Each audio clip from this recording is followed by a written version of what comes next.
Dead America. Tales from the Front Lines.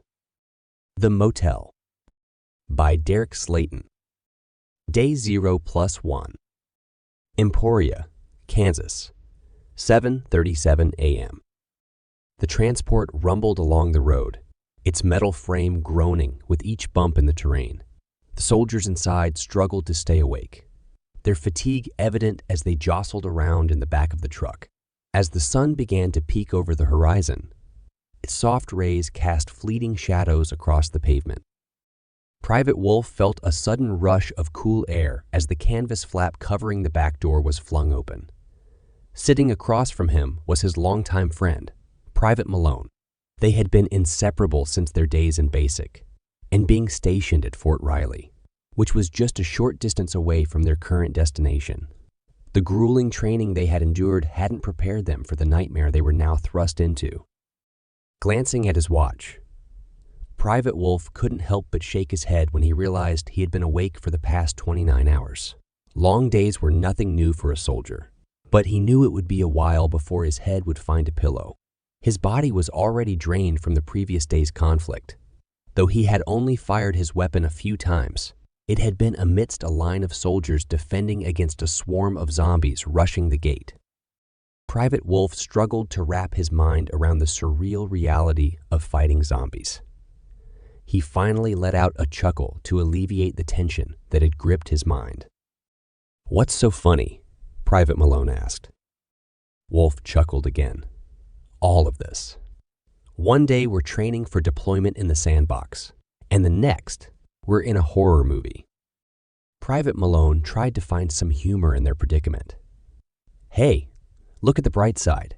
At least we don't have to worry about heat stroke in the middle of Kansas." Wolf responded with a wry smile. "Yeah, we just have to worry about being eaten alive by undead cannibals."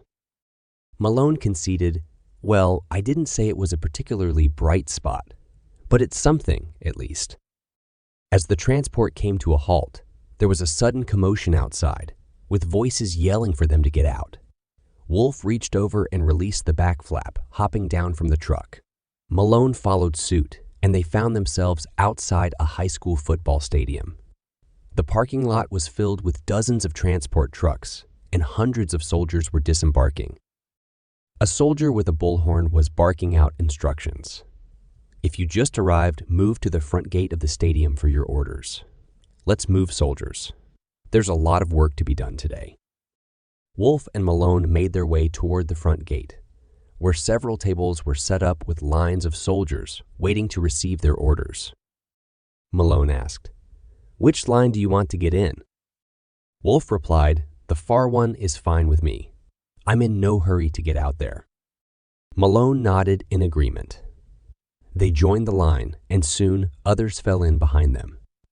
The line moved swiftly, with soldiers receiving their orders and heading to the parking lot, where a few civilian vehicles were waiting. They watched as soldiers drove off, only to be replaced by another vehicle moments later. Both men flinched as gunshots erupted at the edge of the lot. They turned to see a group of soldiers firing their weapons at a handful of zombies charging towards them. Bullets found their targets, causing heads to explode and bodies to crumple to the ground. The announcing soldier returned with a grim warning. "We're fine, everybody. But get used to that, because the enemy is everywhere." Wolf and Malone exchanged concerned glances, realizing that this was their new reality. Slowly but surely, they continued to advance in line, getting closer to the front. Wolf quipped, "Christ, it feels like I'm waiting in line to get my high school schedule." Malone joined in the humor. First period, headshots. Second period, proper body disposal techniques. Wolf chuckled, and they both felt a release of tension through their humor. Behind them, two other soldiers, Private Mackenzie and Private Olson, didn't seem particularly impressed. Private Mackenzie spoke up, his tone serious. "We had to put down 163 of our brothers and sisters last night, and you two assholes are out here laughing like you're down at the Chuckle Hut." Wolf and Malone turned to face the two privates, not wanting to offend but still unapologetic. Malone explained, "Look, man, we've been up for damn near 30 hours and are about to be sent into a situation we are woefully unprepared for. This is just how we deal with the stress of all that." Wolf added, "Yeah, there's no offense intended." Mackenzie stared them down for a moment before shaking his head, dismissing their behavior. "Yeah, I get it, but just be mindful of others around you. Everybody doesn't process stress with jokes, and some are a lot more physical about their displeasure." Wolf and Malone nodded in understanding. Malone extended his hand. "Appreciate the insight. I'm Malone, and this is Wolf." Mackenzie introduced himself. "I'm Mackenzie, and this is Olson." Private Olson greeted them. "Morning, guys." The four soldiers exchanged pleasantries as they approached the front of the line. There, they saw 4 tables set up, along with a display board featuring a giant city map marked with a large red area in the downtown district, surrounded by smaller green circles designating safe staging areas. As they observed the map, a soldier approached 2 men standing nearby. One was a captain, and the other was dressed impeccably despite the early hour. He exuded an air of authority. Wolf couldn't help but comment to Olson, "That must be the mayor." Olson raised an eyebrow, asking, "How do you figure?" Wolf replied with a wry grin. "It's 7:30 in the morning during the apocalypse, and he's dressed like he's one kickback away from bulldozing an orphanage." Olson and Mackenzie couldn't help but chuckle at Wolf's earlier remark, though they quickly composed themselves, considering their earlier chastisement. As they continued to watch, the captain received a piece of paper and drew a green line from one of the safe zones to a street on the edge of the red downtown area. Mackenzie wondered aloud, "What are they doing?" Wolf contemplated, "Looks like they're securing the downtown area. At least that would be my guess." Malone added insight. "This all started overnight, so it makes sense that the bar areas would be the hardest hit." Their conversation continued as they progressed through the line, finally reaching the front. At the table, a couple of soldiers were sifting through stacks of papers, which contained handwritten orders with addresses and objectives. A town map marked up similarly to the large one lay nearby. The soldier in front of them looked up and announced, "Okay, next 4. Here are your orders." Wolf barely glanced up as he grabbed the piece of paper handed to him. "You have your orders, now get to the motor pool."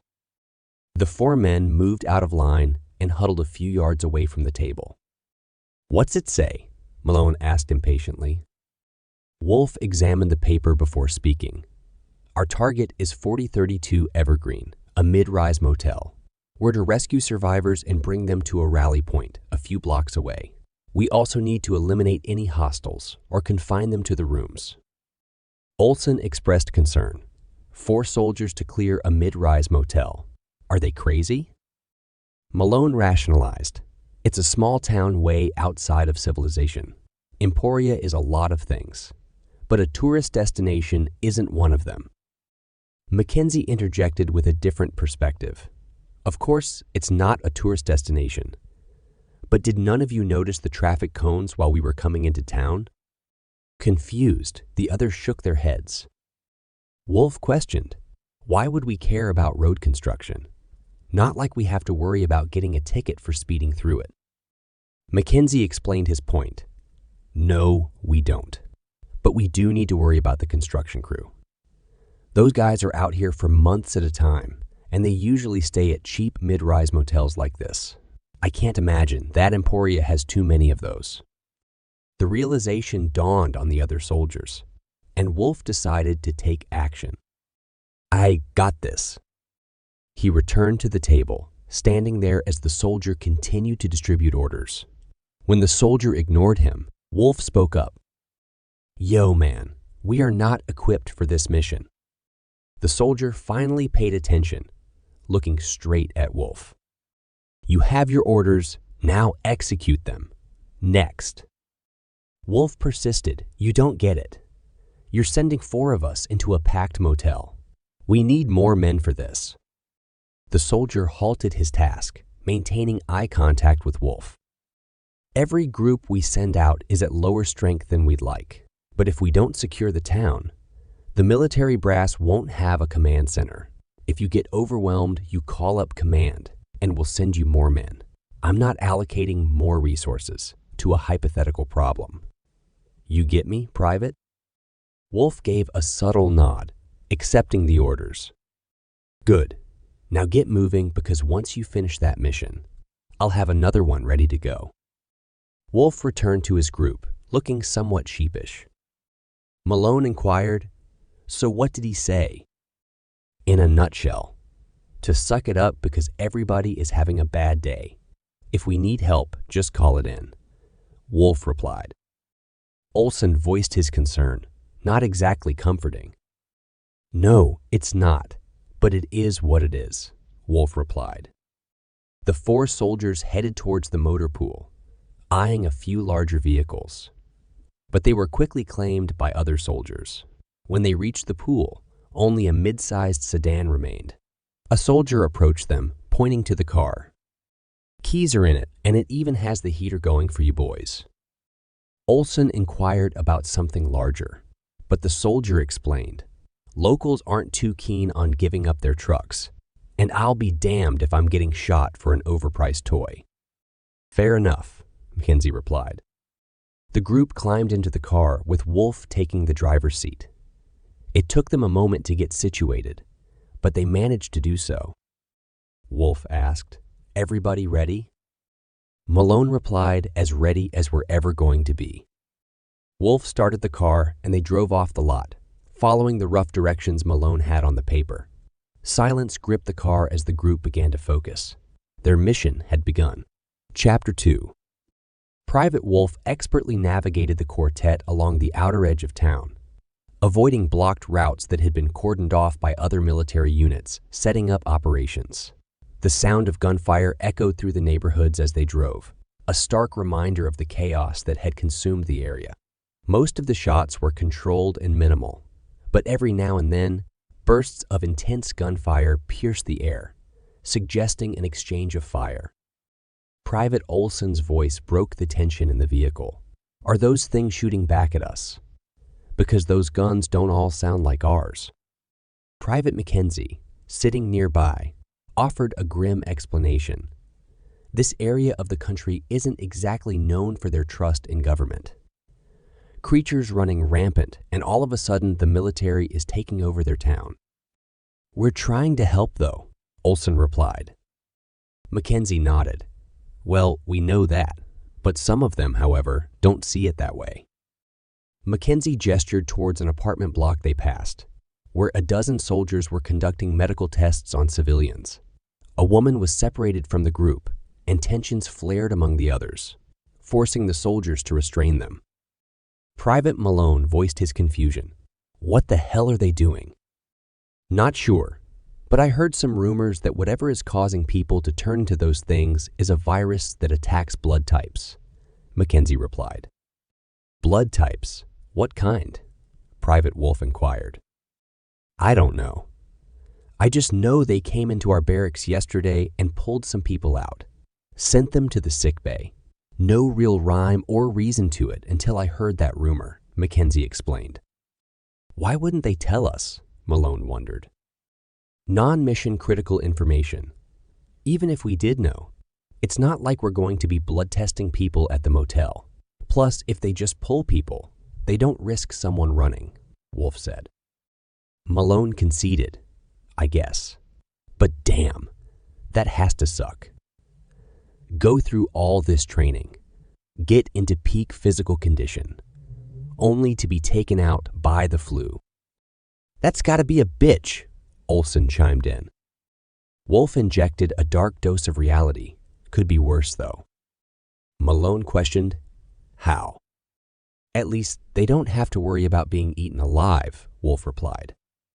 The conversation fell into an uneasy silence as Wolf continued driving, the group doing their best to ignore the unfolding humanitarian crisis outside. Finally, the motel appeared in the distance, a 3-story structure with all the rooms located inside. The parking lot was filled with several cars and 24 work trucks. Malone muttered in frustration, "Damn it. Looks like a full house." Wolf slowed down before reaching the driveway, his voice determined. "I'm going to park this thing close. As soon as we get inside, I want Olson to get the front door locked. Just stay ready because we may need to get out really quickly if things go south." Olson confirmed his readiness. "I'll have one hand on the lock and the other on the trigger." "Good man," Wolf praised. The car was parked swiftly, and as soon as the engine cut off, they heard the ominous sound of approaching footsteps. Olson opened the door and was barely on his feet when a creature emerged from behind a nearby row of cars. He couldn't raise his weapon in time, so he braced for impact. The ghoul lunged at Olson, who desperately tried to grab it by the neck. But just before his hand made contact, the creature swiftly leaned down, capturing 2 of Olson's fingers in its mouth and snapping them shut. Olson's agonized scream filled the air as the creature bit through flesh and bone, shaking its head violently. "Get it off! Get it off!" Olson pleaded in horror. Wolf acted swiftly, rushing to Olson's aid and grabbing the ghoul by the back of its shirt collar. He pulled with all his strength, managing to wrench the creature's head back, but it didn't release its grip. Olson's 2 fingers were degloved, and the creature continued to chew on them. Wolf threw the creature to the ground and placed his boot on its chest. He aimed his rifle and dispatched the ghoul with a well-placed round to the head. A stunned silence hung in the air as Olson cried out in pain. Mackenzie rushed to assist his injured comrade while Malone simply stared at the gruesome scene. But there was no time to dwell on the horror they had just witnessed, as more footsteps approached from the parking lot. Another zombie emerged and Wolf reacted swiftly, firing several rounds that tore through its face and skull, dropping it to the ground. "Get inside," Wolf ordered urgently. The quartet retreated quickly through the opening sliding glass doors, manually slamming them shut and flipping the lock just as the pursuing creatures reached them. There was a sickening thud as the zombies collided with the door, spraying blood onto the glass. The 4 of them stood there, catching their breath and trying to comprehend the peril they were in. Wolf broke the tense silence. "Come on, let's secure this place. Olson, you good?" Olson managed a weak nod, holding up his bloodied fingers. "I'll keep watch here. Just grab me a towel when you get a chance." Wolf nodded, and the other 3 soldiers turned around, their guns raised. The lobby, small and seemingly untouched, held a few construction workers enjoying their breakfast of powdered eggs and frozen biscuits. As they assessed the situation, a terrified young woman named Katie, who'd been behind the front desk, spoke up. "Welcome to the Emporia Inn. My name is Katie. Can I help you?" Wolf turned on a bit of charm to keep her calm, walking over to her, after signaling for the others to sweep the first floor. "Good morning. Sorry for intruding, but we're going to need your help," Private Wolf said. Katie, still visibly shaken, inquired, "Okay, but I heard gunfire. Is everyone okay?" "For the most part, yes," Private Wolf replied. "But if you happen to have a clean towel and a med kit back there, that would be fantastic." Katie nodded and quickly fetched both requested items from the back room. "Sorry, it's not that great of quality. The owner is a bit of a cheapskate." Wolf accepted the supplies, saying, "This will be fine. Thank you." Katie then asked, "What else can I do for you?" Pausing at the end, searching for his name. "I'm Private Wolf." "Okay, Private Wolf, what else can I do for you?" Katie inquired again. "Can you please start calling all of the occupied rooms to get a head count? Tell them that there's a situation outside and that we need them to stay in their rooms for a little while," Private Wolf requested. Katie hesitated. "I can, but—" "What's wrong?" Private Wolf asked.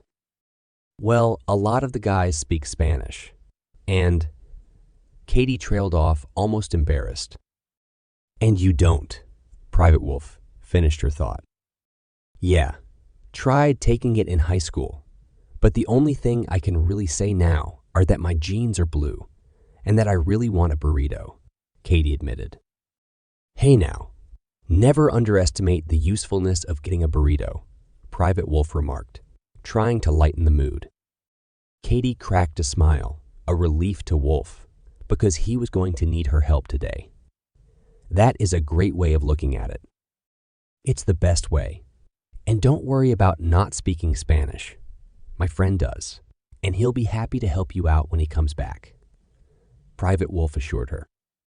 Just then, both Malone and Mackenzie returned from the hallways. Well, speak of the devil. Private Mackenzie reported, exterior doors are secured. If you need them locked to the outside people too, I can turn off the keycard reader, Katie offered. If you wouldn't mind, Wolf responded. Katie nodded and typed on the computer for a few moments. Okay, they're locked. The only way to get through them is if somebody on the inside opens it up, Katie said. Thank you, Private Wolf said as he handed the supplies over to Mackenzie, saying, This is for Olson. Mackenzie nodded and went to tend to his injured friend, Olson, who was in a lot of pain. Olson cracked a smile, trying to remain positive but clearly fearful of the situation. Private Malone asked, So what's next? Private Wolf turned to Malone. Your Spanish is still pretty good, right? Malone shrugged. I mean, I'm not going to be winning any essay contests. That's not happening in English either, Private Wolf teased. But yeah, my Spanish is passable, Malone confirmed. Okay. Ask those guys to head back up to their rooms. Then help this lovely young lady make some calls to the rooms. Just need everyone to stay put until we can get an evacuation plan, Private Wolf instructed. On it, Malone said as he headed off to carry out his task. Private Wolf walked over to the front door area, where Mackenzie was tending to Olson's hand. Wolf peered out of the glass at the three creatures trying to break through, noticing something peculiar as they thrash against the glass. I hate to ruin the morning even further, but look at this one, Wolf said. What about them? Mackenzie asked. Look at his neck. Bite marks, Private Wolf pointed out. Mackenzie was puzzled. So what? Look at the other two. Not a mark on them, Private Wolf explained. Mackenzie questioned, What the fuck are you implying, Wolf? Not implying anything. Just pointing out something that might be a useful bit of information, Private Wolf clarified. Useful to who exactly? Mackenzie pressed. Us, Mackenzie. The higher-ups weren't exactly forthcoming with information. Now were they? Outside of shooting them in the head, they haven't told us squat, Private Wolf reasoned. Mackenzie finally understood. So if bites do turn people into one of those things, then what do you want to do about it? Just think we need to keep an eye on them, that's all, Private Wolf replied. Even Olson, who had been listening, chimed in. Wolf's right. We don't know what those bites can do. At the bare minimum, I'm going to need a tetanus shot. Mackenzie looked at Olson with concern. But Olson tried to maintain a positive demeanor. Don't worry. If I feel woozy or get an overwhelming desire for a human hamburger, I'll let you know. Wolf nodded, and the two soldiers walked back to the front desk, where both Malone and Katie were making phone calls to the occupied rooms. Malone reported, Anything. No answer, Katie said. What's up? Private Wolf inquired. We got 2 rooms on the 3rd floor that aren't answering, Malone replied. They could have already left for the day, Private Wolf suggested. Malone shook his head, talked to the foreman, who was in one of the suites, and he said that none of his guys have left for the site yet, and that the entire top 2 floors were all his guys. What rooms? Wolf asked. 328 and 313. Katie, can you make us some keys for those rooms? Wolf inquired. The clerk nodded and got to work. A few moments later, she handed 2 keys over. Which is which? They're both makeshift master keys. We're not supposed to have a master key. But I just told our system that every room needs to be cleaned, and it makes keys to access those rooms. Katie replied with a smile. De facto master key. I like it. Good job, Private Wolf replied. Just be sure to tell my boss that. I could use a raise, Katie joked. Wolf smiled and nodded as he and Mackenzie headed towards the stairs. Mackenzie whispered, Why didn't you tell her that she's not going to need a raise with the way things are going? She only has a few more minutes of innocence left in her life. I'll be damned if I'm the one who was going to take it from her. Private Wolf replied with a heavy heart. The two of them reached the stairwell, pausing before going in, taking a beat before rushing into potential danger. Chapter 3. Wolf and Mackenzie hurriedly entered the stairwell, their firearms held at the ready, a palpable tension in the air as they ventured into the unknown. The ground-level stairwell greeted them with an empty silence, but the echoing footsteps from above hinted at the presence of something or someone. With cautious precision, they gently closed the door behind them and began their ascent, their fingers firmly gripping their guns. As they rounded the landing to the second floor, an unexpected scent wafted towards them, a scent not of tobacco. A hint of amusement danced across their faces as they exchanged a knowing look before proceeding. On the next landing, two men stood, passing something between them. Their faces contorted with surprise as they found themselves staring down the barrels of the soldiers' rifles. "Morning, fellas," Private Wolf greeted, his voice steady. The two men raised their trembling hands in surrender. The man stuttered. "Oh, hell, man. Don't shoot. We're just trying to relax before we have to go to work. We ain't trying to hurt anybody." Wolf advanced up the landing, ignoring the men as he scanned the third-floor landing, finding it deserted. With a wry smile, he took the offered smoke and drew in a long drag before passing it back to the man. "That's some quality stuff," he remarked.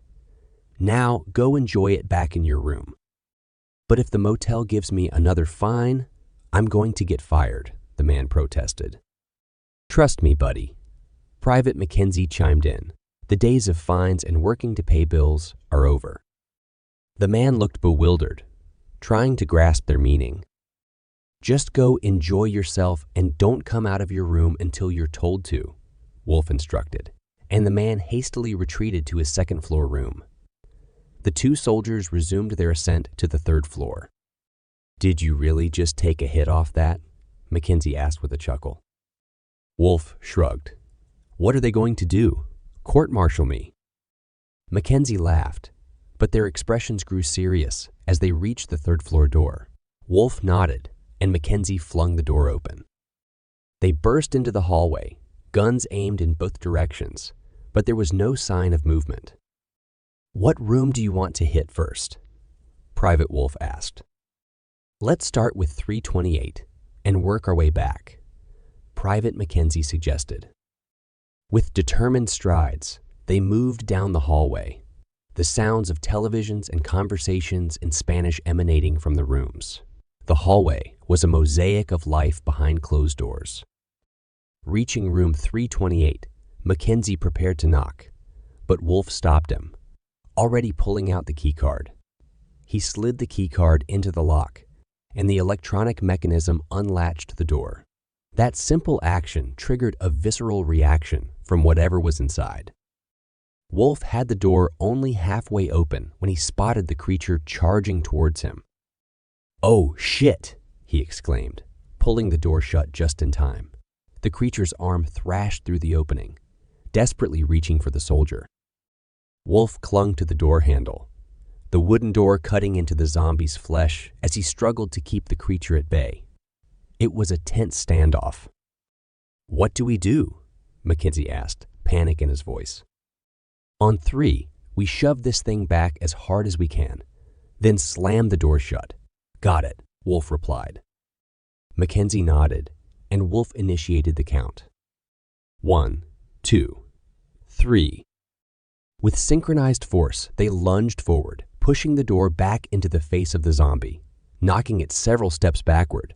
As it regained its composure, Wolf grabbed the door handle and slammed the door shut.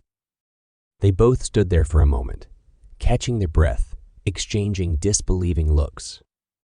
"So we knock next time, huh?" Mackenzie quipped. Wolf chuckled. "Yeah, that's a good call, Mackenzie. You knock to your heart's content." Wolf retrieved his radio, his voice filled with frustration as he spoke into it. "Malone, you copy?" "Hang on," came Malone's voice, followed by a brief conversation in Spanish. "Sorry," was on the other line. Malone said upon returning. "Rest of the third floor is accounted for. We have a couple of no-shows on the second floor." Wolf's voice was resolute. "Need you to call room 328. Malone inquired, "Why?" "Because I opened the door and the thing damn near took my head off," Wolf replied. "So I'd like a distraction so I can get a clean shot." "Are you good?" Malone asked, sensing the urgency in Wolf's voice.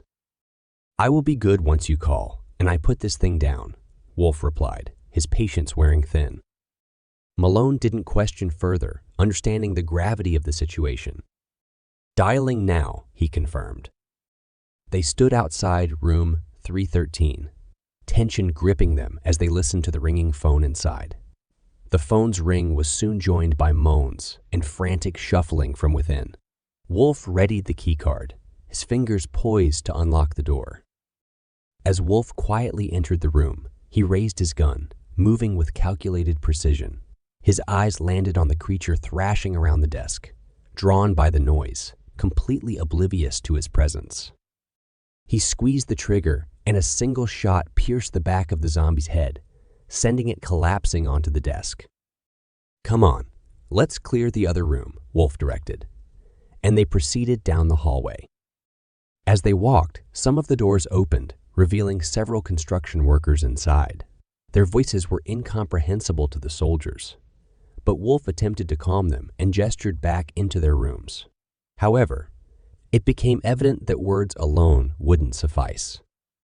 Mackenzie adopted a more assertive approach, leveling his rifle at some of the men and letting out a primal scream. It worked like a charm, and all the doors slammed shut. Wolf raised an eyebrow at Mackenzie, who simply shrugged. Wolf shook his head as they continued toward room 313. Once they reached the door, they positioned themselves on either side, ready to breach. Wolf pulled out his radio. "Okay, Malone, we're at 313. Dial it up." Malone acknowledged and initiated the call. The soldiers stood there, fingers on the triggers, Wolf holding the keycard ready to open the door. Tense seconds ticked by until the silence was shattered by the ringing phone inside the room. Footsteps and excited moans emerged from the bathroom, and the bathroom door slammed against the wall as the creature rushed into the main room, desperate to reach the ringing phone. As it passed the doorway, Wolf activated the keycard. The door unlatched, and Mackenzie swiftly entered the room. Just as he crossed the threshold, the door behind Wolf swung open. Turning, Wolf saw a construction worker charging toward him, yelling something unintelligible. It sounded like a name, as if he were trying to warn someone inside the room. The man collided forcefully with Wolf, who fired his weapon into the ground in a desperate attempt to dislodge him. The gunshot startled Mackenzie, who briefly glanced back, providing just enough time for the pursuing creature to reach him. The impact was brutal, slamming Mackenzie into the TV and against the wall. As he grappled with the creature, he used his free hand to grab the back of its shirt, preventing it from reaching his neck. Mackenzie could hear the fabric of the shirt tearing. He fired his rifle repeatedly into the creature's leg, as high as he could manage, hoping it would give him an advantage. Meanwhile, in the hallway, Wolf was locked in a scuffle with the shouting man. Wolf's attempts to punch back were futile, as the man deflected his blows and delivered a punch to Wolf's side. Wolf glanced down the corridor and noticed multiple doors opening, with more construction workers emerging. Their expressions far from friendly. He knew what needed to be done, even if he didn't want to take an innocent life. But in this situation, one of them wouldn't make it through the morning, and Wolf didn't want to be on the wrong side of that equation. Ducking down, he drove his shoulder into the man's stomach, forcing him back against the wall before quickly retreating. Wolf raised his rifle slightly, aiming down at the man's leg, and fired. The bullet tore through the man's shin, sending him crashing to the ground in pain. Private Wolf trained his weapon on the others, who were still advancing with knives.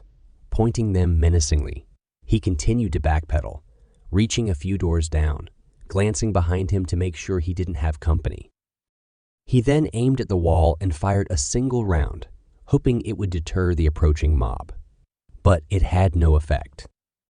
"Damn it," Wolf muttered, his voice laced with frustration.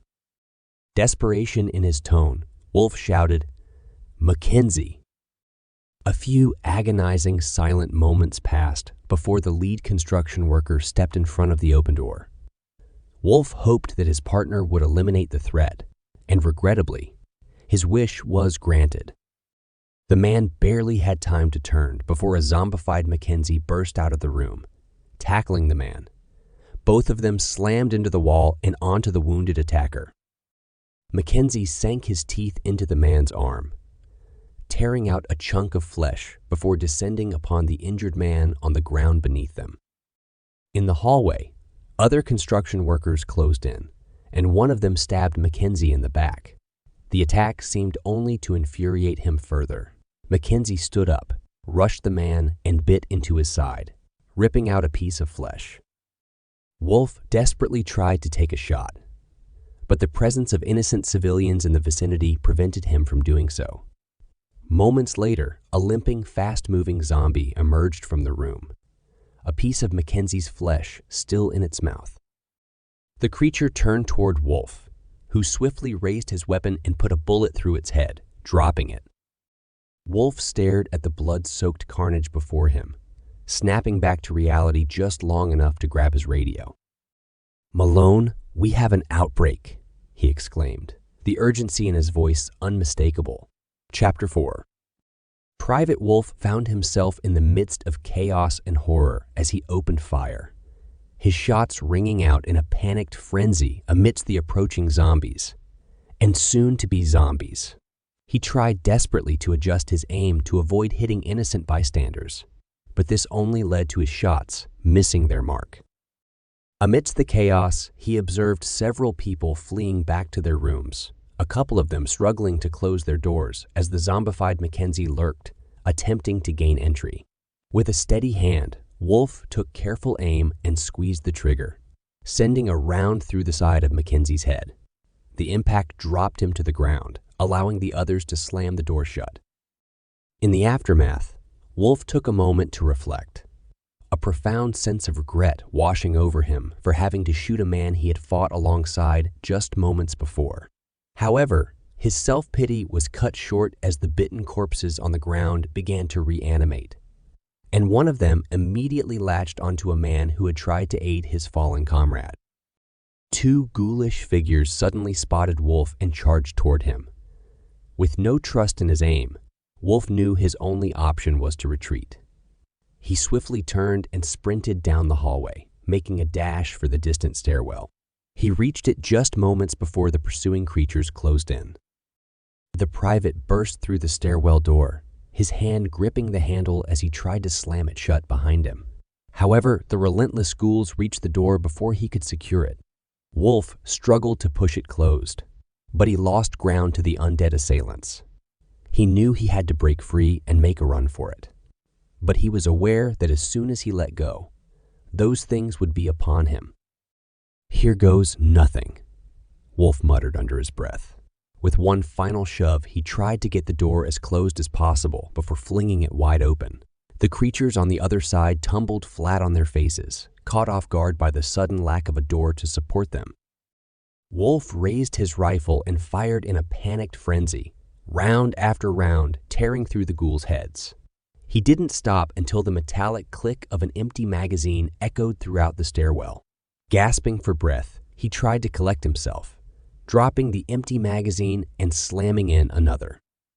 Desperate to secure the door, Wolf attempted to shove the bodies out of the way, but as he debated whether to continue the struggle, he heard moans and the sound of footsteps approaching from the hallway just outside the door. "Damn it," he muttered, abandoning the door and rushing down the stairwell as the zombies reached the door above. As he reached the second-floor landing, the door flew open, nearly hitting him in the face. Instinctively, he began to raise his weapon, but he stopped when he realized it was just a frightened construction worker emerging from the doorway. Wolf tried to grab the man, but the worker smacked his hand away, clearly terrified and covered in blood. Wolf motioned for the man to follow, but before he could comply, he was tackled from behind by the pursuing creatures. Without hesitation, Wolf continued his descent down the stairs, helpless as he listened to the workers' cries. Upon reaching the bottom door, Wolf pushed against it, only to find it barely budging. Frustration welled up as he shoved again, realizing that a heavy bookcase had been placed in front of it. "What the hell?" he muttered to himself. With urgency, he grabbed the radio and spoke into it. "East stairwell. East stairwell." Wolf released the radio button and put all his strength into shoving the door open. It inched open slowly, hindered by the bookcase's weight on the carpet. His adrenaline surged as he heard the zombies above feasting on the hapless worker, their moans growing louder. More moaning came from the second floor, accompanied by rushed footsteps approaching the landing. Wolf turned his back to the door, planted his feet firmly on the concrete, and pushed, his weapon aimed toward the stairs, ready for the impending company. He didn't have to wait long before one creature, unable to partake in the worker's meal, spotted him and descended the stairs with an excited moan. Wolf opened fire, sending several rounds into the zombie's chest and neck, causing it to tumble down the stairs. The creature landed with a thud on the bottom floor, bones cracking. It struggled to get up, and Wolf swiftly delivered a kill shot to the back of its head. However, this only seemed to excite the other creatures on the landing. They abandoned their meal and rushed toward him. He fired as quickly as he could while pushing against the door, managing to hit one ghoul in the head, sending it sprawling and tripping up the rest. A grotesque mass of undead flesh tumbled down the stairwell, hitting the ground hard. Unlike the first one, most of these creatures were still very much alive and beginning to rise to their feet. The door was as wide open as it would get for Wolf. He turned and tossed his rifle through the opening before squeezing himself through head first. He reached the ground and used his legs to propel himself further through the narrow gap. As the zombies closed in on him, he managed to thrash his legs enough to prevent them from getting a hold of him. Finally, with a surge of effort, he pulled his limbs out from the doorway just in time, leaving the undead clawing at empty air. Moments later, Malone and Katie came running down the hallway. Malone lowered his shoulder and slammed the door, pushing it closed as Katie attempted to move the bookcase. Wolf shook off his terror and rushed to assist the clerk, finally securing the door. "I don't think that's going to hold very long," he warned. "How bad is it up there?" "Bad. Real bad," Wolf replied. "Where's Mackenzie?" Malone asked. Wolf replied somberly, faced off against one of those things, and it got the better of him, ripped his throat right out. "Damn," Malone muttered. Wolf continued, and then he got back up. Malone gave him a worried look, and Wolf nodded slightly. "Yeah, I know. We gotta tell Olsen that he's going to become one of those things. But first things first, we gotta get the hell out of here."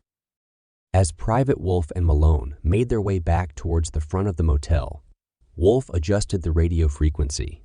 Meanwhile, Malone retrieved the paper with their mission details, and Wolf glanced at the mission name on top. "Base, do you copy?" "Mission Echo 47, Private Wolf," spoke into the radio. The dispatcher's voice crackled in response. "Base here." "Go Echo 47. Wolf continued, his tone urgent. "Motel is overrun. Repeat. Motel is overrun. Handful of civilians on the third floor trapped in rooms. No way of reaching them. 2 soldiers down." The dispatcher's response was less immediate. "Stand by." "Stand by," Wolf muttered to himself in frustration. "I tell them we're overrun and down 2 men. and they tell me to stand by like I'm trying to order a fucking pizza. The dispatcher finally inquired, Echo 47, are you able to secure the doors to the outside? Wolf looked at Katie, the clerk, who nodded in response. Couple of keystrokes, and those doors are hard locked until someone with a physical key unlocks them, Katie explained. Malone chimed in with a question. Aren't the locking doors a bit of a fire hazard? Katie shrugged. Owner had a construction crew duck the bill a few years back, so he installed these doors to make sure it wouldn't happen again. Malone seemed to accept the explanation. And you willingly work for him? Katie replied with a hint of resignation. He pays under the table. I get a free breakfast and not sure if you are familiar with our fair town, but there aren't exactly a lot of options that don't involve construction or hot kitchens. Fair enough, Malone conceded. Wolf returned to the radio conversation. Yes, we can secure the doors. Okay. Echo 47. Your orders are to quarantine the building. Fall back to the command center at the high school for reassignment. Dispatch replied. We're just leaving these people here to die, Wolf said, concern evident in his tone. The dispatcher clarified. They are not the priority. But no soldier. We won't be leaving the people here to die. They will be in quarantine. We will be sending teams out to clear and secure the building. When? Wolf inquired. The dispatcher admitted, presently there is no timetable. Wolf pressed further, we have a civilian with us. The dispatcher's response was matter of fact. You are to secure them on site. And a building overrun with those things. Are you crazy? Wolf challenged. The dispatcher retorted, control yourself, soldier. A secure room in that building is the safest place for them at the moment. The civilian rescue zone we have set up. The dispatcher paused, struggling to find the right words.